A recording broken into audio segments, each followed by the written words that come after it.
Welcome to iDream media. So దారుణ సంఘటనలు జరుగుతూ ఉన్నాయి, ప్రతిరోజు వింటూ ఉన్నాము. ఈ రోజు అయితే కర్నూలులో సంఘటన జరిగింది. 15 ఏళ్ల ముగ్గురు మగపిల్లలు ఒక 8 ఏళ్ల చిన్న పిల్లని అత్యాచారం చేశారు.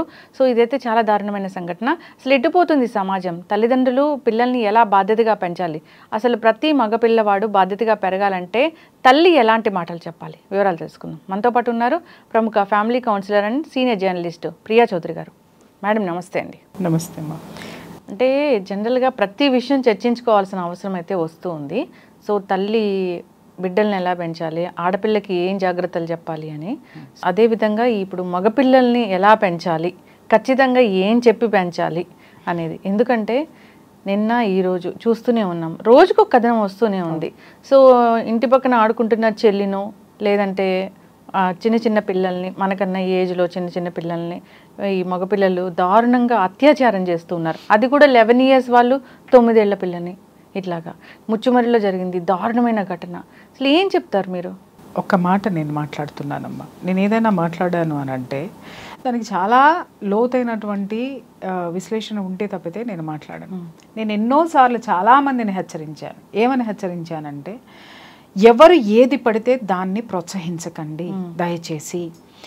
కనీసం మనం మనుషులు అన్న తర్వాత మనకి కొన్ని బాధ్యతలు మనం పెట్టుకోవాలి, మన మీద కొన్ని బాధ్యతలు ఉంటాయి.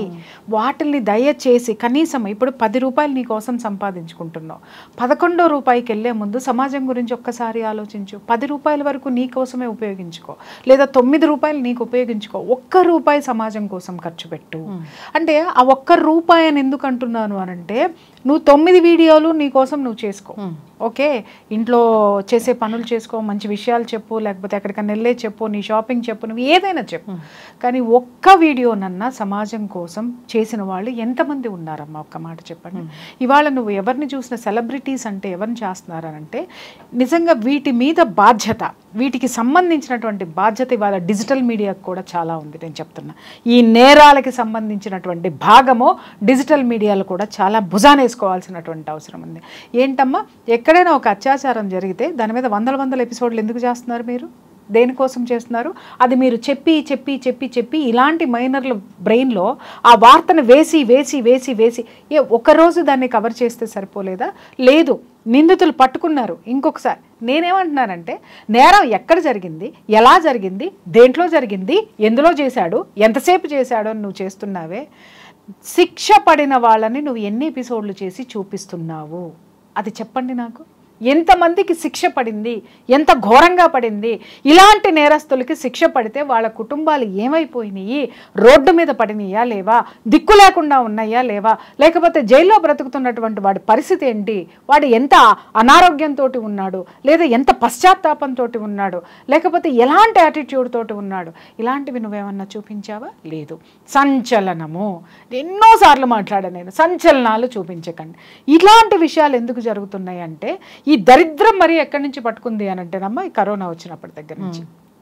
నేను అప్పట్లో కూడా చాలాసార్లు మొత్తుకున్నాను. నేను ఏంటి అనంటే, కరోనా స్కూల్కి రాలేదు కాబట్టి పాఠాలు దేంట్లో చెప్పడానికి ట్యాబులు ఇచ్చేశారు. స్కూల్సే ట్యాబులు ఇచ్చినాయి, అండర్లైన్ దిస్ పాయింట్. స్కూల్స్ ట్యాబులు ఇచ్చేటప్పుడు నువ్వు ఇంటర్నెట్ కనెక్షన్ ఇచ్చి ఆ దానికి కనెక్ట్ అయ్యి నీకు ఆన్లైన్ క్లాసులకి పిల్లలు చిల్డ్రన్ అటెండ్ అవుతున్నప్పుడు నువ్వు దాంట్లో ఉన్న మిగిలిన అప్లికేషన్స్ గురించి ఏం చర్యలు తీసుకున్నావు నువ్వు? ఎందుకు అనంటే, అది ఒక ఆన్లైన్లో వాడు ఏం చూస్తున్నాడో నీకు అర్థం కాదు. ఎందుకంటే వాడి ఫేస్ కనిపిస్తుంది. వాళ్ళ టెక్నాలజీ, పిల్లలు ఉన్నంత స్పీడ్గా పెద్దవాళ్ళు ఉండరు. వాళ్ళకి తెలిసినంత టెక్నాలజీని వాళ్ళు ఎదుర్కొనేంత దీంట్లో పెద్దవాళ్ళు ఉండరు. ఇంకొకటి ఏంటంటే, చదువు రాని వాళ్ళు, టెక్నాలజీ తెలియని వాళ్ళే ఎక్కువ పేరెంట్స్ ఉన్నారు. సో దాంతో ఏమైంది, వీళ్ళ కోసం ఒక గది ఇచ్చేసో లేకపోతే ఒక ట్యాబ్ ఇచ్చేసో పెట్టంగానే వాడు ఇంకొకటి ఆన్ చేసుకొని వీడు కేవలం ఫేస్ మాత్రమే క్లాస్ రూమ్కి చూపిస్తున్నాడు. వాడు ఇంకొక చోట ఇంకొకటి అప్లికేషన్స్ ఓపెన్ చేసుకొని విపరీతంగా అడిక్ట్ అయింది. పోర్న వీడియోస్కి అడిక్ట్ అయిపోయారు వాళ్ళు.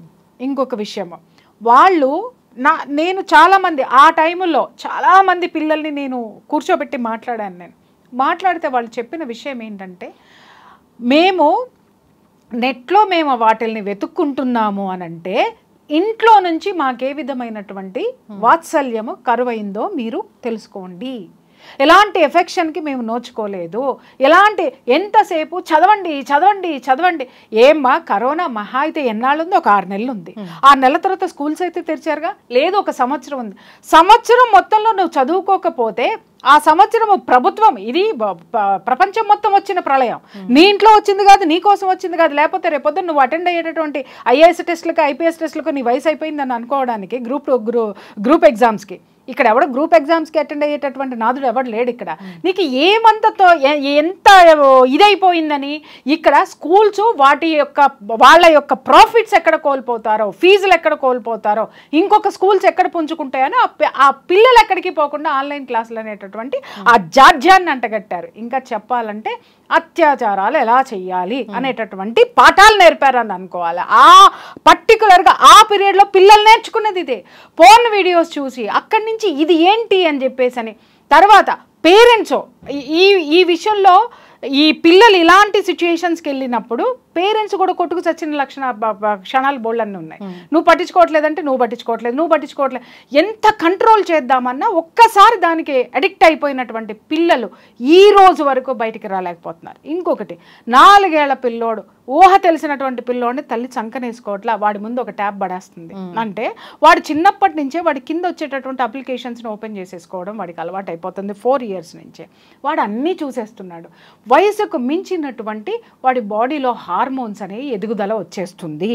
వచ్చినప్పుడు వాడు ఏం చేస్తాడు, ఏం చెయ్యాలి అని అంటే, ఇది వచ్చినప్పుడు ఏం చేయాలనేది ఆల్రెడీ వాడు వీడియోలు చూసి ఉన్నాడు. ఇలాంటివి ఎక్కువ ఉన్నాయి. బలాత్కారాలు చేయటము, లేకపోతే ప్రొవకేట్ చేయటము, లేకపోతే లోబరుచుకోవటము, ఇలాంటి వాడు ఎన్నో చూసి ఉన్నాడు. కాబట్టి సామధాన వేద దండోపాయాలన్నీ ప్రయోగిస్తాడు వాడి కోరిక తీర్చుకోవడానికి. దాంట్లో నుంచి వచ్చేటటువంటివే ఇలాంటి సంఘటనలు.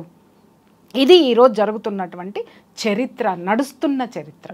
కర్నూలు డిస్టిక్లో ఇక్కడ నిన్నగాక మొన్న జరిగిన విషయం, 3 10th క్లాస్ చదువుకునేటటువంటి పిల్లలు సెల్లార్లో ఆడుకుంటున్నటువంటి ఒక అమ్మాయిని, 8 ఏళ్ల అమ్మాయిని ఆ స్థితికి తీసుకొచ్చారు అని అంటే, అసలు ఎలాంటి నేచర్ తోటి పిల్లలు ఉన్నారు అని అంటే వెన్నులో నుంచి వణుకొస్తుందమ్మా.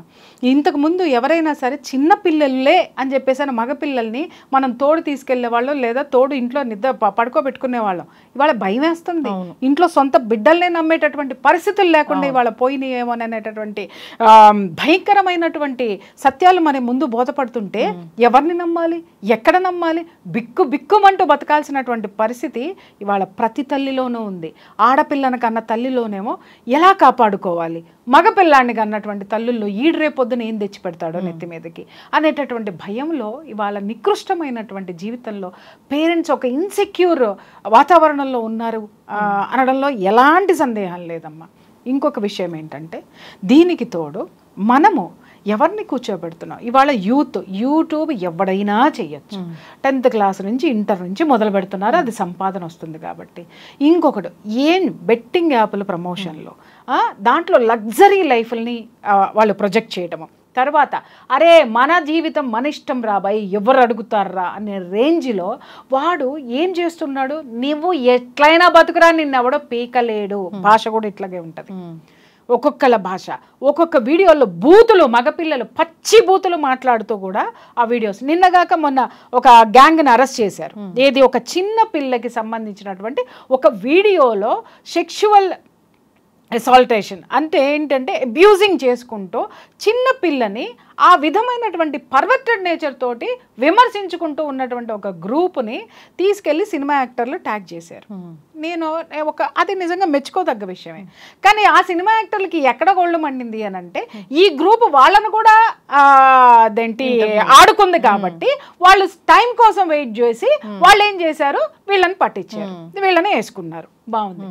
అసలు నేను చెప్తున్నాను, ఇదే సినిమా యాక్టర్లకి నేను చెప్తున్నాను, ఇవాళ యూత్ ఇలా నాశనం అయిపోతున్నారే, మీరు ధరించేటటువంటి పాత్రలు నెగిటివ్ పాత్రలు కాదా? ఇవాళ ప్రతి ఒక్కడు ఒక్కొక్క నెగిటివ్ క్యారెక్టర్ని ఎంత గొప్పగా చూపిస్తున్నాడమ్మా, ఎంత దీని కింద చూపించేస్తున్నాడు. ఒక హీరో కంటే కూడా ఇవాళ నెగిటివ్ క్యారెక్టర్ షేడ్స్నే ఎక్కువ పిల్లలు ఇష్టపడుతున్నారు, ఎక్కువ మంది ఫాలో అవుతున్నారు, ఎక్కువ మంది అవే మాట్లాడుతున్నారు, ఆ చేష్టలకే వెళ్తున్నారు అని అంటే సామాజిక బాధ్యత ఎవడకుందమ్మా ఇక్కడ? తిలా పాపం తలా పిడికెడు. మీడియాదా, డిజిటల్ మీడియాదా, శాటిలైట్దా, లేకపోతే నీదా నాదా, మాట్లాడేటటువంటి ప్రతి ఒక్కళ్ళది. ఇంకొక విషయం, స్కూల్స్ విషయానికి వస్తే ఇవాళ చదువులు కొంటున్నాం, చదువులు చదివించడం లేదు మన పిల్లలకి, చదువులు కొంటున్నాం. స్కూల్ బ్రాండెడ్ స్కూల్ అనమాట. చూసి ఆ స్కూల్లో ఏ స్కూల్లో మా పిల్లల్ని చదివిస్తే మమ్మల్ని గొప్పగా చెప్పుకుంటారో, మా పిల్లలు గొప్పగా ఉంటామో, మేం గొప్పగా ఉంటామో అని ఫాల్స్ ప్రెస్టేజెస్కి పోయి కింద ఉన్నవాడు కూడా అప్పుల పాలైపోయి లక్షల ఫీజులు కట్టేటటువంటి ఈ స్కూల్స్, ఈ చదువులు చూస్తుంటే నిజంగా ఒక్కొక్కసారి నా ఇంట్లో సిచ్యుయేషన్ నేను ఒక్కొక్కసారి క్యాలిక్యులేట్ చేసుకుంటే ఇన్ని లక్షలు నేను ఎందుకు కట్టాను అని అనిపిస్తుంది. ఇప్పుడు అవన్నీ జాగ్రత్త చేసుకుంటూ హ్యాపీగా ఒక గవర్నమెంట్ స్కూల్లోనో లేకపోతే ఒక మామూలు స్కూల్లోనో చదివించి మంచి ర్యాంకుల్లో చదివించుకొని ఉన్నట్టయితే ఇవాళ ఈ డబ్బంతా మొత్తం కలిపితే ₹1 కోటి పైన ఉండేది కదా, ఎంత హ్యాపీగా ఉండేదాన్ని నేను అనిపిస్తుంది. ఎందుకు అనంటే మనం కూడా నేర్చుకోవాల్సినవి ఉన్నాయి. స్కూల్స్లో ఎవ్వరూ కూడా ఒకవేళ టీచర్సు మోరల్స్ చెప్దామన్నా కూడా వినేటటువంటి పిల్లలు లేరు. కారణం ఏంటంటే ఇంట్లో వాతావరణం కరెక్ట్గా లేదు.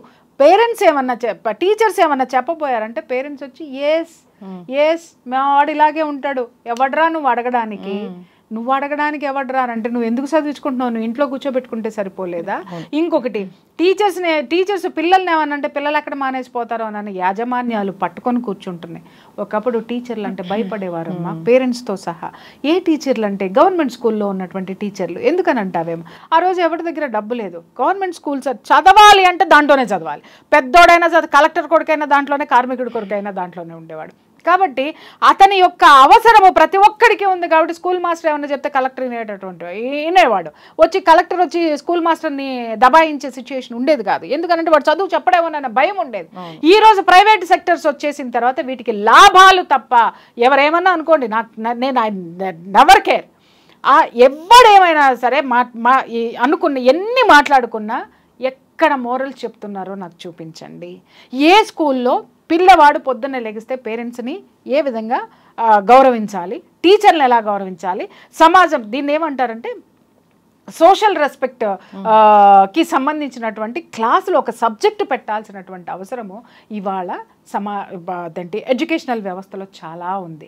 దీన్ని బోధించే వాళ్ళు ఎవరున్నారు? మా చిన్నప్పుడు ఏదన్నా తప్పు చేశామంటే పేరెంట్స్ వచ్చి టీచర్లకు చెప్పారు, ఏమంటే ఇంట్లో అసలు ఇంట్లో పని చేయట్లేదండి, మాట అనట్లేదండి మా అమ్మాయి అంటే టీచర్ కోప్పడేది. రేపు వచ్చేసరికి నువ్వు ఈ పని చేసుకొని ఇంట్లో పని చేసుకొని ఇంటికి రానంటే ఆ పిల్ల పని చేసుకుని వెళ్ళాల్సి వచ్చేది. అలాగే పిల్లోడు వచ్చేసేసి సార్ ఒక మాస్టర్ మా అబ్బాయి ఇట్లా చేస్తున్నాడండి, వీడు బీడీలు తాగుతున్నాడండి, ఇంకొకటి అంటే బెత్తం తీసుకొని ఒళ్ళు చీరేసేవాడు.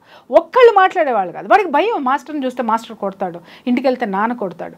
ఇక్కడ నాన్న లేదు, మాస్టర్ లేదు, సమాజం లేదు. సమాజం ఏమో నీ ఇష్టం వచ్చినట్టు బతకరాబాయి. ఎన్ని వికృతాలు మనం ఇవాళ యూట్యూబ్ ద్వారా చూస్తున్నాము. ఈజీ మనీని ప్రోత్సహిస్తున్నారు. ఈజీ మనీ ఎవడికి వస్తుందమ్మా? ప్రోత్సహించేవాడికి వస్తుంది. నానా భ్రష్టు ప్రోత్సహించేవాడికి ఈజీ మనీ వస్తుంది. పోగొట్టుకునే వాళ్ళు ఎంతమంది ఉన్నారు? ఇంకా ఇంపార్టెంట్ పాయింట్ ఇక్కడ నేను అడుగుతున్నాను, మనం 100 సార్లు చూపిస్తున్నాం కదా, ఇక్కడ జరిగింది, అక్కడ జరిగింది, ఇలా జరిగింది, అలా జరిగింది అని ఒకటి ఇష్యూ సంచలనం వస్తే అది పాతపడేదాకా, జనాలు మనల్ని ఊసేదాకా మనం దాని మీదే మాట్లాడుతున్నామే. బెట్టింగ్ యాప్ల వల్ల ప్రోత్సహిస్తున్నారా ఈరోజు సెలబ్రిటీస్? ఆ యాప్ల వల్ల చచ్చిపోయినటువంటి కుటుంబాలని నీకు దమ్ముంటే నువ్వు ఇంటర్వ్యూ చేయి, రోజుకి 10 ఇంటర్వ్యూలు చేయి. ఆ బెట్టింగ్ యాప్స్ ఉంటాయేమో నేను చూస్తా. ఆ సామాజిక బాధ్యత మీడియాకి లేదా? ఎందుకు లేదు? నీకు దమ్ము లేదు. ఎందుకు అనంటే వాడు రేపొద్దున నీకు ఉపయోగం, వాడు ఇచ్చే డబ్బులు నీకు ఉపయోగం, లేకపోతే దాంట్లో నీకు కూడా షేర్ ఉండాలి. కాబట్టి వాటి జోలికి వెళ్ళాం. ఎందుకంటే అమ్మో అది చాలా పెద్దది. మరి నువ్వు ఎవడ్రా నీకు వచ్చింది అని అంటే చెడును ప్రోత్సహించడానికి మాత్రమే నీకు రెక్కలు వచ్చాయి, నీకు హక్కు ఉంది. దీన్ని మనందరము కూడా చేస్తున్నాం. ఇంట్లో పేరెంట్స్ ముఖ్యంగా నేను చెప్తున్నాను కదా, అనవసరమైనటువంటివి పిల్లలకి కొని ఇవ్వకండి. Whether those are cell phones అనుకోండి, బ్రాండెడ్. ఇవాళ ఇంకొక దిక్కుమాలిన కల్చర్ ఒకటి వచ్చి సచ్చిందమ్మా. Branded jeans, branded shirt, branded తర్వాత ఆడపిల్లలు వేసుకునే బట్టలు బ్రాండెడ్. బ్రాండ్ ఏందమ్మా బ్రాండ్? ఎవడు చూసాడమ్మా బ్రాండ్? దేనికోసం అమ్మా బ్రాండ్? నీ కంఫర్టబిలిటీ కోసం నువ్వు వేసుకుంటావా? లేకపోతే మీకు తెలీదు, నాకు తెలిసిన కొన్ని కుటుంబాలు చిన్న ఉద్యోగాలు చేసుకుంటున్నటువంటి కుటుంబాలు కూడా పిల్లలకి ఎలా అలవాటు చేశారంటే ఐఫోన్, కాస్ట్లీ ఐఫోన్. వాళ్ళ జీతం నెలకు వచ్చేసరికి 20,000 ఉంటుంది. వాళ్ళ చేతుల్లో ₹1,00,000 ఎక్కడి నుంచి అంటే ఊర్లో అప్పులు తీసుకొచ్చిస్తున్నారు. అయిపోయిందా? రెండోది ఆ పిల్లలకి బ్రాండెడే. ఇంకొకటి ఏంటి అని అంటే మేము బయట సంపాదించుకుంటున్నాం, మేము ఆ పని చేస్తున్నాం, మేము ఈ పని చేస్తున్నాం అని పిల్లల పేరెంట్స్కి చెప్తున్నారు. వాళ్ళు చేసేది ఏంటి చెప్పమంటావమ్మ? దొంగతనాలు. వాళ్ళు చేసే ఏంటో చెప్పమ్మా, ఎక్కడ డబ్బు ఏ విధంగా దొరుకుతుందో వాళ్ళు చెయ్యని నేరం అనేది లేదు. ఇది పేరెంట్స్ గమనించి తీరాల్సినటువంటి మీకు సంబంధం లేనటువంటిది. అంటే పేరెంట్స్ తెలివిగా ఏం మాట, మాకేం తెలుసు అండి అవన్నీ. మరి సెల్ ఫోన్ నీ కొడుకు చేతిలోకి వస్తే దాన్ని చూసి మురిసిపోవటం తెలుసా నీకు? నీ కొడుకు అద్భుతమైన బట్టలు వేసుకుంటే నా కొడుకు రాజాలాగా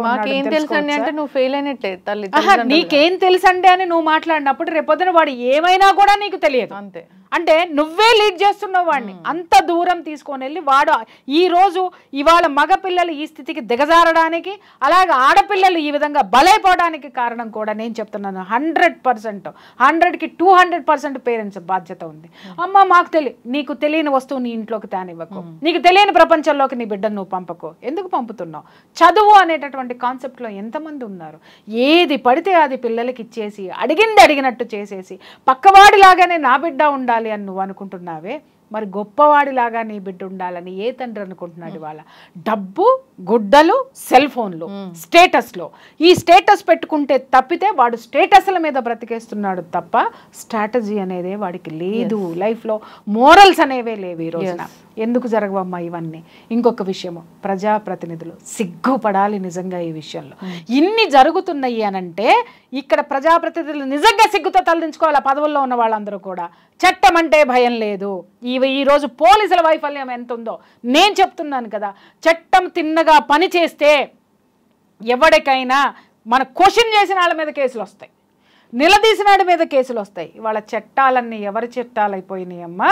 ప్రజాప్రతినిధుల చుట్టాలని. ప్రజాప్రతినిధులు ఎవరికి అనుకూలంగా పనులు చేస్తున్నారమ్మా అంటే వాడి జేబు నింపుకోవడానికి మాత్రమే పనిచేస్తున్నాడు. ఈరోజు ప్రజాప్రతినిధుల్లో చాలామంది బెట్టింగ్స్ కట్టే గ్యాంగుల్లో ఉన్నారు, తెలుసా నీకు ఆ సంగతి? ఇలాంటి వాళ్ళు మనకి ప్రజాప్రతినిధులు అయితే వ్యవస్థ ఇలా మారకి ఇంకెలా ఉంటుంది? ఎన్నోసార్లు చెప్పా, కళ్ళు తెరవండి, మంచి వాళ్ళని ఎన్నుకోండి, దయచేసి మీరు ఆలోచించండి అని చాలాసార్లు చెప్పా. ఈ పార్టీ ఆ పార్టీ అని లేదు, వీడు వాడు అని లేదు. ఎవడైనా సరే మీరు తీసి చూడండి ఎంత పెద్ద నేర చరిత్ర ఉంటుందో ఎవరికైనా కానీ వాళ్ళు మనకి ప్రజాప్రతినిధులు అంటే వాడు ఏ వ్యాపారం చేస్తున్నాడో దాన్ని ప్రోత్సహించుకుంటాడు కానీ నీకోసం అతడు ఎందుకు ఆలోచిస్తాడు? Because you have done mistake.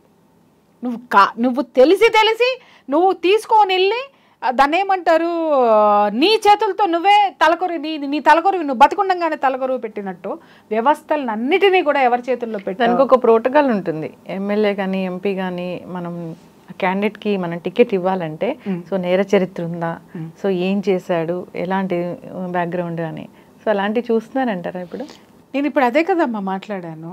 మన కులమాడా, మన మతమాడా, లేకపోతే మన ఇదా, లేకపోతే మనోడా, లేకపోతే వాడు పడాడు కాబట్టి వీడా అని ఆలోచిస్తాం తప్పితే అరే మనం ఇలాంటి వాడిని ఎన్నుకోవడం వల్ల నా బిడ్డకి ఎలాంటి విద్య దొరుకుతుంది, అలాగే నాకు అదేంటి నిరుద్యోగి అయితే కొడుకు అయితే నా కొడుకు ఎలాంటి ఉద్యోగం వస్తుంది, అలాగే ఆడదాన్ని నేను నాకు ఎలాంటి భద్రత ఉంది, నా బిడ్డను ఒంటరిగా కాలేజీకి పంపిస్తున్నాను, ఎలాంటి చట్టబద్ధమైనటువంటి రక్షణ ఆ పిల్లకు ఉంది, అలాగే నేరాలు ఎంత మీరు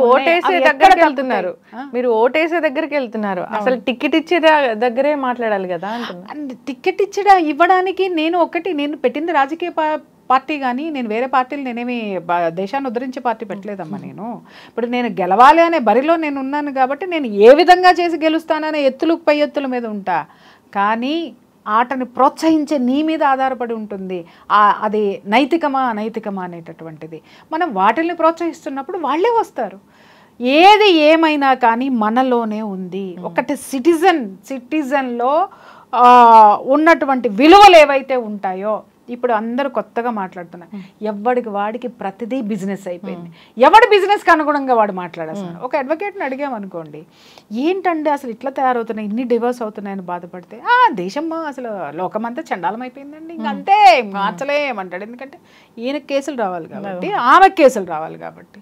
అలాగే ఒక జర్నలిస్ట్ అడిగి ఎందుకమ్మా అలాంటివన్నీ కంటెంట్లు అన్నీ చేస్తున్నారంటే, మేడం జనాలందరూ చూస్తూ ఉన్నారు, చూస్తున్నారు, ఇదే చేస్తున్నారు, అబ్బే దేశం అంతా ఇట్లాగే తగలడిందండి అండి. ఎందుకంటే ఆవిడకి సంచలనం సంచలనాలు ఉంటే కానీ అవి రన్ కావు కాబట్టి. అలాగే ఇంక ఎవరిని తీసుకో, ఓ పోలీసులని తీసుకో, సార్ ఏంటి సార్ ఇది అంటే ఏం చేస్తావమ్మా, మేమేం చేద్దామని ముందుకెళ్ళినా కూడా ఇదిగో ఈ మా పైన ఉన్న వాళ్ళందరూ మమ్మల్ని దొక్కేస్తున్నారు అనమాట.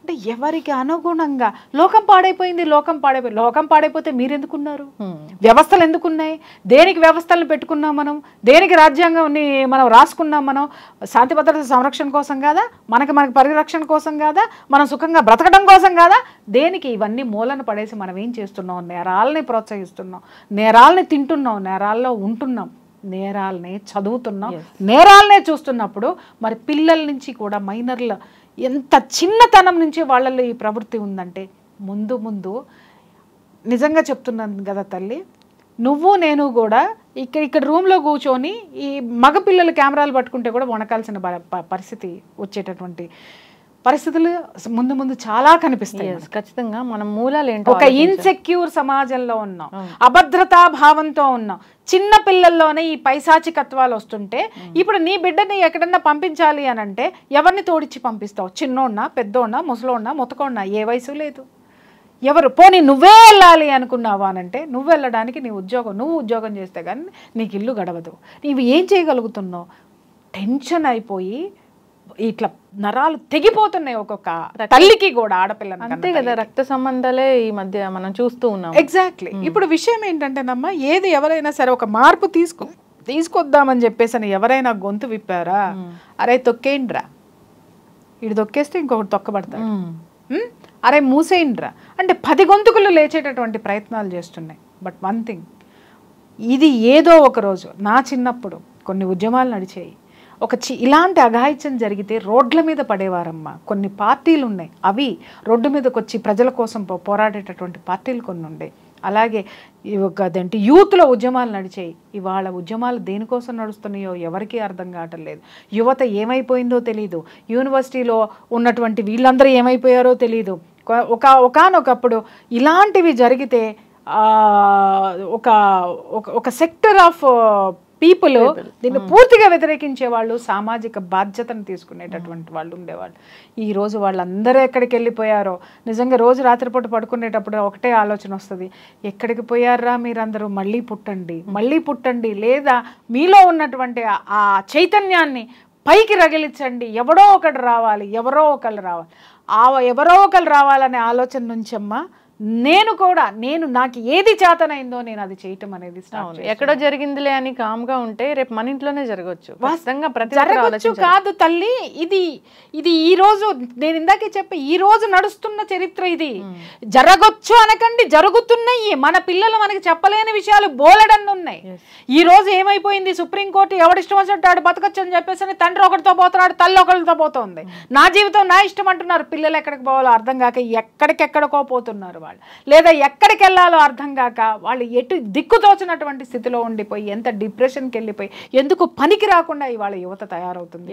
ఎన్ని కారణాలు ఇవాళ ఉన్నాయో మొత్తం అన్నిటికీ కారణం ఒకటే చెప్తున్నా, విద్యా వ్యవస్థను నడిపేటటువంటి ఎక్కడా కూడా సోషల్ రెస్పాన్సిబిలిటీకి సంబంధించినటువంటిది కానీ సమాజం పట్ల గౌరవాన్ని ఎలా పెంపొందించుకోవాలనేటటువంటి ఒక్క పాఠాన్ని మీరు చూపించండి. ఇవాళ తెలుగు సబ్జెక్ట్ ఎవడు చదవడం, ఎక్కడా లేదు తెలుగు సబ్జెక్టు. నీ మాతృభాష లేకుండా, మాతృభాషని చదవకుండా నువ్వు ఎడ్యుకేషన్ ఎలా స్టార్ట్ చేస్తున్నావు, ఎందుకు పెడుతున్నావు నువ్వు? అలాగే నేషనల్ లాంగ్వేజ్ లేదు, హిందీ లేదు. హిందీ తీసుకుంటే ఇది తీసుకో, లేకపోతే అది తీసుకో, అది లేదు. ఉన్నదంతా ఒకటే ఇంగ్లీష్. అది మొత్తం కలిపితే ఇంగ్లీష్ అయిపోతుంది. మొత్తం ఎంగిలి పడిపోతున్నారు, అనైతిక చర్యలకు ఎంగిలి పడిపోతున్నారు, నేరాలకు ఎంగిలి పడిపోతున్నారు. అన్నిటికి ఇదే దారి తీస్తుంది. వెస్టర్న్ కల్చర్ అని చెప్తున్నారు. వెస్టర్న్ కల్చర్ కాదు, ఇలా బుడిదా కాదమ్మా. ఎవడిష్టం వచ్చినట్టు వాడు బ్రతకడం అనేది మొదలు పెట్టేశాడు. మరి వెస్టర్న్ కల్చర్లో కూడా ఇలాంటి దారుణాలు అయితే జరగట్లేదు. జరిగితే శిక్షలు భయంకరంగా ఉంటాయమ్మా అక్కడ. కానీ అది కూడా ఇక్కడ మనకి లేదు కదా. ఈ సంఘటన తీసుకోండి. 6 రోజుల నుంచి ఒక ఆడపిల్ల ఎక్కడ వెళ్ళిపోయిందని ఎతకలేనటువంటి స్థితిలో మన పోలీసు యంత్రాంగం ఉందంటే ఆ యంత్రాంగం ఎవరికి పనిచేస్తుందమ్మా? లా అండ్ ఆర్డర్ కోసం పనిచేస్తుందా, లేకపోతే ఇంకెక్కడ ఎవరికి కాపలాలు గాయడానికి అక్కడికక్కడే తిరుగుతుందని మనం అనుకోవాలా? అంటే మీరు ఇక్కడ అనొచ్చు పోలీసులు ఎందుకు పోలీసులు ఉన్నదే అందుకు సార్, పోలీసులు తలుచుకుంటే ఎంతసేపు, వాళ్ళు తలుచుకుంటే దావుద్ ఇబ్రహీం లాంటి 10 నిమిషాల్లో ఎక్కడున్నాడో కూడా పైసలు ఒకప్పుడు గడగడలాడించాడు, వాళ్ళు ఎక్కడున్నాడో ఎవరికి తెలుసు? ప్రభుత్వాలు తలుచుకున్నాయి కాబట్టి ఎక్కడ ఇలాంటి వాళ్ళు కనిపించట్లేదు. అలాంటిది ఇంత చిన్న చిన్న నేరాలు మీకు ఒక లెక్క అని నేను అడుగుతున్నాను. ఎస్, నేరాలు జరగకుండా కూడా ఖచ్చితంగా రక్షణ కల్పించాలని కోరుకున్నాము. సో అసలు రూట్ కాజ్ ఏంటని చూస్తే అసలు ప్రతి దాంట్లోంచి ఈ చెడు అనేది కుటుంబ వ్యవస్థ, విద్యా వ్యవస్థ, సామాజిక వ్యవస్థ, ఈ మూడే త్రికోణం అన్నమాట, ట్రయాంగిల్. ఈ మూడు బలంగా ఉంటాయి. అంటే సమాజంలో ఒక గొంతు వినిపించేవాడు కావాలి, ఒక ఉద్యమం చెడుని ఎదిరించేటటువంటి గొంతుకల సమాజంలో కావాలి, మంచిని ప్రోత్సహించి మంచిని చెప్పి మోరల్స్ చెప్పేటటువంటిది, సామాజిక విలువలు నేర్పేటటువంటిది, కుటుంబ విలువలు నేర్పేటటువంటిది, నైతిక విలువలు నేర్పేటటువంటి విద్యా వ్యవస్థ యొక్క బాధ్యత విద్యా వ్యవస్థకు ఉండాలి. అలాగే ఇంటి దగ్గర నుంచి కూడా పుట్టినప్పటి నుంచి ఒక పిల్లవాడికి ఆడదాన్ని ఎంత గౌరవంగా చూడాలో నేర్పేటటువంటి తల్లిదండ్రులు కుటుంబ వ్యవస్థలో ఉండాలి అవసరం. ఆ బాధ్యత ఇవాళ చాలా ఉంది. ఇవాళ ఈ మూడు ఫెయిల్ అయినాయి. సిస్టమ్ ఒకటి కాదు, నేను అదే చెప్తున్నా, నువ్వా నేను కర్ణుడు చావుకి 1,00,000 కారణాలు అన్నట్టుగా ఇవాళ వ్యవస్థ ఇంత భ్రష్టు పట్టిపోవడానికి కారణం కుటుంబ వ్యవస్థ, విద్యా వ్యవస్థ, సామాజిక వ్యవస్థ. మూడు ఫెయిల్యూర్ అమ్మా. ఒక కొడుకు సెటైర్ వేస్తే వేరే వాళ్ళ మీద సంతోషపడే తల్లులు కూడా ఉన్నారు, ఏం చేవ తల్లిదండ్రులు కూడా ఉన్నారు. ఇవాళ అదే అయిపోయింది. ఇవాళ కుటుంబంలో వాట్సాప్ గ్రూపులు పెట్టారు. ఎంతసేపు ఏంటి అని అంటే ఒకళ్ళొకళ్ళు తిట్టుకోవడం, ఒకళ్ళొకళ్ళు దెప్పి పొడుచుకోవడం, గ్రూపులు కట్టడానికి ఈరోజు వాట్సాప్ గ్రూపులు పనికొస్తున్నాయి తప్ప, పంచాయతీలు ఒకవైపు పెట్టుకోవడానికి పనికొస్తున్నాయి తప్ప, ఈర్ష్యా ద్వేషాలను వాటిల్లో కొమ్మరించడానికి వాట్సాప్లు పనికొస్తున్నాయి తప్ప, ఏ ఒక్క 2 కుటుంబాలు కలిసి లేదా ఉమ్మడి కుటుంబంగా ఏర్పడి ఒక విలువల్ని జోడించి బ్రతికి లేదా విలువల్ని నేర్పించేటటువంటి ఒక్క గ్రూపునన్నా నాకు చూపించు. ఎస్, ఖచ్చితంగా అండి. సో ప్రతి మూలాలు ఏదైతే ఉన్నాయో, ఎక్కడ చెడు అయితే జరుగుతుందో అక్కడ నుంచి కూడా కరెక్షన్ అనేది జరగాలని కోరుకున్నాం. ప్రతి ఒక్కరూ బాధ్యతగా వ్యవహరించాలని కోరుకున్నాం. చక్కటి ఇన్ఫర్మేషన్ అండి, ధన్యవాదాలు.